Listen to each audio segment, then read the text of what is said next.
it's the best thing at like 11 p.m. 11 p.m. Yeah. 11 p.m. and you're just sitting in your kitchen in the dark, just going. Now, if you thought smoking was the only way you can develop lung cancer, think again. Elevated levels of radon. Radon awareness. The point of this project is to measure radon radiation in the countries that are participating, which are Norway, Sweden, Italy and Iceland.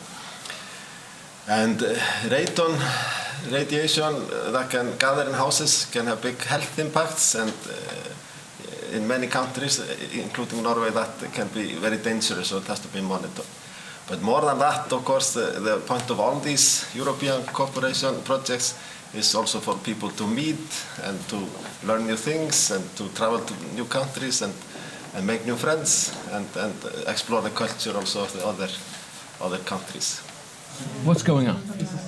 Good question. We're in Sweden at Lund doing some projects at Spiken High School. Yeah. Some about measuring radon And radiation, yeah. Yeah, radiation in the air.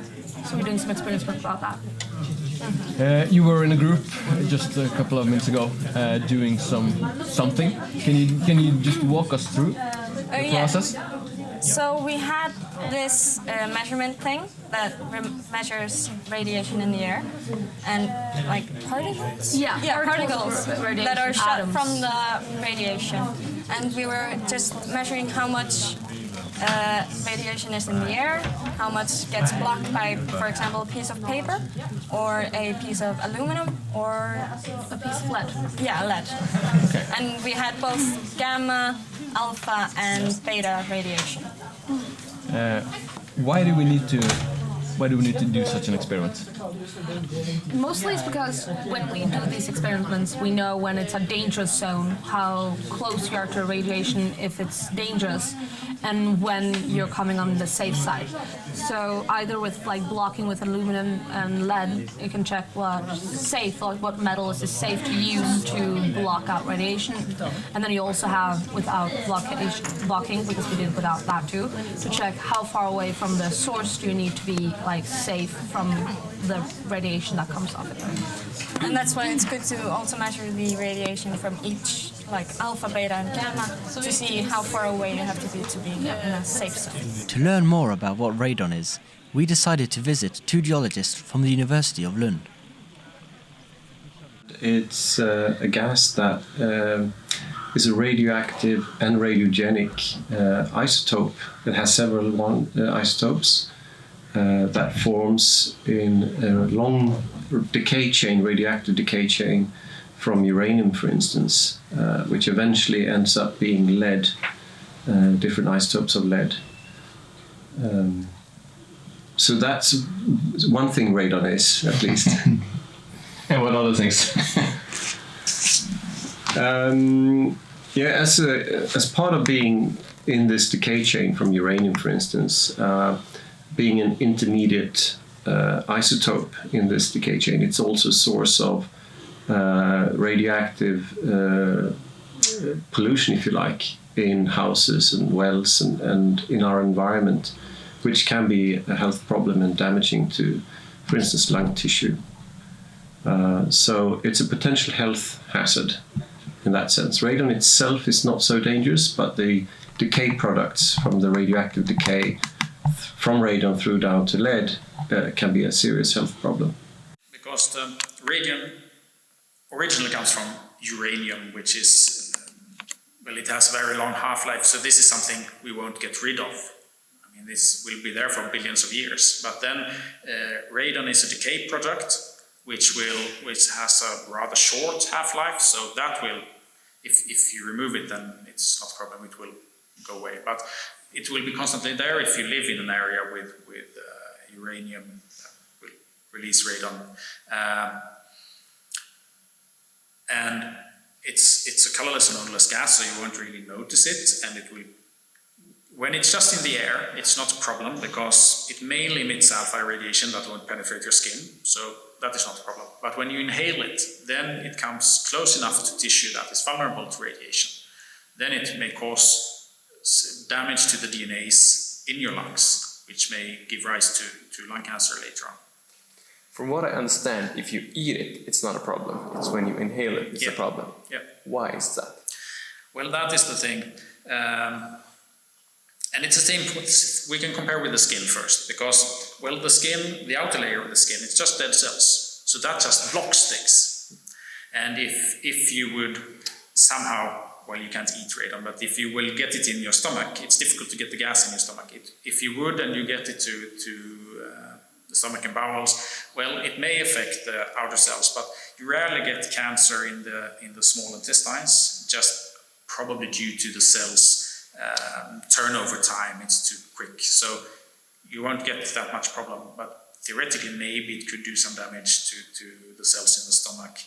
But you don't get the gas in there because it doesn't penetrate. You just get it in your lungs because it's gas. Unlike steaming water and smoke from a bonfire, radon can't be seen by the naked eye. But what if you could make the invisible visible?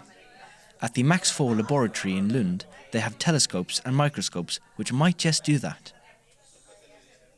Well, I was thinking, for example, you could use some of the techniques that we have here at Max 4 for understanding how is the radon in our Earth, like where is it located. So, for example, I'm thinking, imagine that someone wants to look at the content of radon of their surroundings. They could bring a piece of the soil and then look at it with X-ray photoemission spectroscopy. So they use X-rays to look at how much radon would be inside that amount of soil. For example, you would get a chemical fingerprint of what you have in your sample. So that's a good thing of spectroscopy. It will give you have to imagine like a fingerprint. It's like a unique fingerprint of every material that you have in your sample. So it will give you kind of like a checklist. I have radon there, and I have all these iron or other minerals in my soil. So that could be an option to look at how much radon we have there, and then you could link it to the radiation that you have in your area. Or you could use other techniques to look at how radon is being incorporated in the soil. So you could use something that we call X-ray diffraction, that we just shoot X-rays at something and look at how it diffracts, and then we can reconstruct the structure of the thing that made it diffract. So you could look at which state the radon in your sample was. Is it it's making some sort of substitutions into other metals, or how it's happening, what it's happening there. So you could use the radiation that we make in this facility to look at this specific component in different ways. Yeah. When we heard that the students were going on a field trip, we tagged along to see what they'd learned so far. We're in a beautiful forest right now. Yeah, we are. Underneath us, there's something in the ground making gas that floats through the soil. Yep. And it's harmful to us. It definitely is, yes. Yeah. Did you ever think about it before you started working in school? Definitely not. Like I knew it existed, but I didn't know like it was in Scania until I saw the map. Because there's this map. It's a website you can go onto, and it shows you where there's a lot of radon and where there's not. So it's blue where there's none, and it's red where there is a lot of it. And right here it's dark red. Yeah. What do you think about that? I mean, I want to go home again. No, I'm just kidding. Because it's not dangerous for us right now, is it? No. We have to like spend our entire lives here for it to actually have an impact, I would say. Because well, we're not walking on stones exactly. It's like there's soil between, and the EURA, that's like where the radon comes from. It's in the stone, so it's deeper down. I would say we're fine. Yeah. But it's right to say that you guys became more aware of radon and the dangers of radon working on this project. Yes, definitely. Yeah. How do you think we, in the best way, can let other people know and make other people aware? Because you've heard about it before, right? Yeah. Yeah, but you just didn't care, or did you think that wouldn't affect you in your life? I mean, I think I've only heard about it because like we have physics in school. Yeah. If I wouldn't have physics in school, I probably wouldn't know what it even was. Yeah. It's pretty unknown to to the everyday person. Yeah. And how do we fix that? And do we need to fix it? Well, I mean, down here in Scania, the like levels of measured radon is not that high, so there's not exactly an urgent problem down here. But in areas which are more affected, where the readings are extremely higher, for example, out here in Österlen, and I'd assume in Bergen as well, there is, of course, a need to fix it, because otherwise, you know, people will be affected by it. Like, radiation is not something, you know, to joke about. 200 people die every year in Sweden from radon. Yeah. They say. Yeah, they say. Yes. Okay. And I think they have excluded all other possibilities. So it's not like radon exposure and then smoking or any other health issues. So they say that 200 people die because of radon, and if it was for radon, they would be alive. What do you think about that? I did not think it would be that many. No, me neither. I was surprised. yeah. Because like it doesn't. Well, you obviously can't feel it, but it's not like you think that Sweden is a place where there's a lot of radon. So that was kind of shocking. Yeah, we're a relatively flat country until you get way up north or close to Norway. So you wouldn't imagine that, you know, radon would affect us for, you know, 200 cases of deaths. But it's shocking, yeah. Yeah. But could it really be that high? Could radon be that dangerous? To find out, we went back to the University of Lund to talk to our medical doctor again. From what I've heard, 200 people die every year in Sweden, and it's because of radon. Is that correct?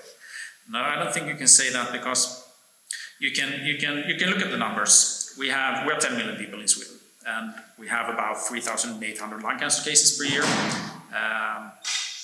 and unfortunately almost as many lung cancer deaths, because lung cancer is really not a nice disease. And you can see from the statistics when they do measurement that, well, maybe up to 500 are exposed to radon. But in those 500, it's difficult to say that, well, the radon is the cause, because the majority of those are smokers. And then if they hadn't smoked, you wouldn't have the cancer. And if you had removed the radon, well, some of them would probably have lung cancer instead, but some of them wouldn't. And it's difficult to say the exact number, but it's easy to say that smoking is the main problem. And there are some large multinational European studies that show about these risks and how big they are. So there is quite good data to see what's the impact of radon and what's the impact of smoking, and compare those. And I mean, smoking is number one, but you can still blame radon for some of it, but it's difficult to say the exact number. Back at Spiken High School, the students are gathering their things and getting ready to leave. But what is the next step of the EURA journey? We were in Italy in spring, but I wasn't there. But the schools were represented in Italy in spring. We're now in Sweden. We're going to Iceland in next spring. Yeah. And then fall to Norway. So that's the places we're going, but I don't know technically what the end goal is. Yeah, what the result is supposed to be. We just know that this is a lot of tests and like figure out an awareness and stuff like that. Yeah, I think it's also a lot just trying to get us to understand why we have to measure this thing, the radon and radiation. Yeah, because it's becoming a problem a lot now from older houses at least. Yeah. So it's good to be aware of it, and it's like nice to have the exposure of it though. Yeah. Due to the COVID-19 pandemic, the students were unable to finish the project in Iceland and Norway. However, it is clear that they have gained insight on the matter and are far better equipped for the future to come. I hope you don't have any questions.